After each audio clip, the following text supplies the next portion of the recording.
You're not nervous, are you? I don't know. I don't think so. Oh, Just ignore sorry. me. Just ignore me. Okay. You're the one. Okay, that was a test. It's not a test. It's all Okay, good. minus. I was just trying to lighten it up. Okay. First, can you just start by stating and spelling your name so we don't misspell it? Yes. My name is Renee John. Renee. Last name John.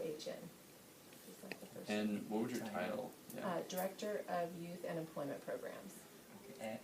The Folsom Cordova Community Partnership. Okay. Yeah, got it. So you just heard Will Little give his presentation. Tell us what you got out of the presentation and what it meant to you.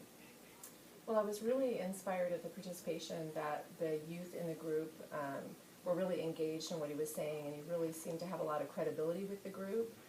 So we work with aged out foster youth and other high-risk youth, and you're just never sure, or we're never sure what kind of a presentation is really going to resonate with them or not. But I was really impressed at how engaged they were, and I could see the more he talked, the more they really started to lean into what was being said, and to think about it and let it sink into them. And so I'm really excited about that it will make a lasting impact in their life. So I appreciate you guys coming out. And I'm sure you've had plenty of other speakers come by before. What made Will's presentation different from any others that you've had before? You know, I don't know. He seemed to have some magic resonance with the youth, and I think that has to do probably with the testimonial of his life and his experience, maybe being somewhat similar to some in the group. But I think, too, his authenticity and that he's very real about his life. He doesn't candy-coat it or talk down to the youth made a big difference. And as you talked about how Will relates to the youth, how do you believe that that information is going to impact the work that you're doing to make the change that's necessary for them to be successful? Well, I think they were really, we worked a little bit on mindfulness, and Will talked about it a little bit, but you know, that concept of being in charge of your own destiny and the state that your mind is in and the control that you have over yourself and the decisions you make going forward. So it just really, concepts that we've tried to introduce have seemed to bounce off, and this really seemed to dive in deep, and I could see it making a difference. And youth that haven't really paid attention before, we're starting to sit up and lean in and nod and really engage in the conversation. So I think it's going to take some of the conversations we've had that have been superficial, and it dove them in real deep, so hopefully we can springboard from here. And is information or lessons that Will taught, is this something that's common in the schools or areas in this area being taught?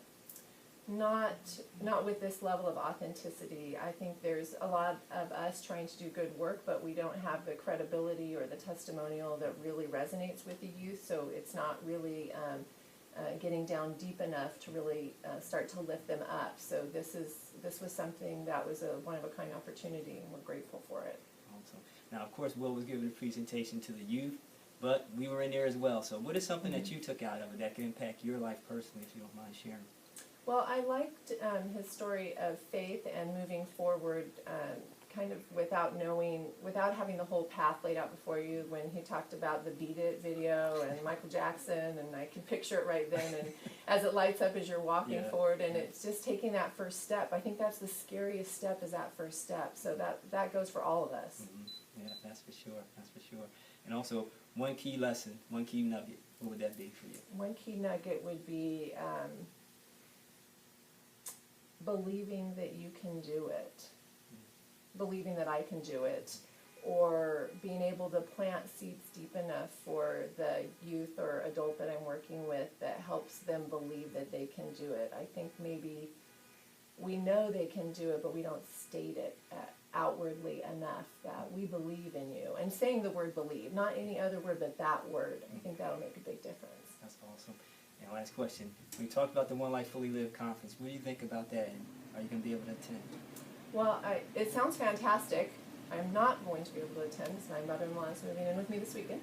But I'm really excited about how engaged the youth were with it and how excited they were to go. And they have a lot of challenges to getting there, but they were already working out how to get there. And where is the light rail station in conjunction to where the conference is being held, and you know, that the meal was provided and all the logistics of it. So for them to already be creating a plan in their minds for being there is a testimonial of how effective they think it's going to be, and that's great. And one last final question. Would you want Will to come back? Would you like Will back? I would absolutely want Will to come back. I would really appreciate all that you've done. Okay. Thank you. Thank you. Thanks so much for